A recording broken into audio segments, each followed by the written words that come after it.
Good afternoon po, sir. Ano po name niyo, sir? Efren De La Cruz, Taga saan po kayo? Santo Cristo, Angeles City. Sa Angeles pa po kayo. Oo. Gaano katagal na po kayong gumagamit ng malunggay shampoo? Bali, nakabos ako ng isang kasi, Opo. saka isang tawag nito. Bottle po, isang bottle. Yan, Opo. Ano naman po ang nakita niyong development? Lumago ng, may prevent, yung nawala yung masyadong kinis. Opo. Ibig po sabihin, may mga tumutubo Ito po. ito ba? Opo. Kumusta naman po yung scalp niyo? Hindi naman po nagkate. Hindi naman, pero mararamdaman mo parang na-open yung ano mo, yung maport na. Opo, ayan. Mararamdaman mo.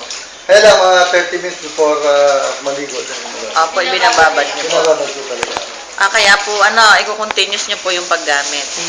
Saan po kayo nag-work, sir? Barangay Captain ako doon sa Angeles City.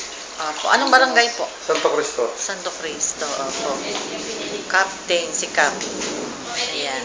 Sir, thank you very much po. Maganda yan.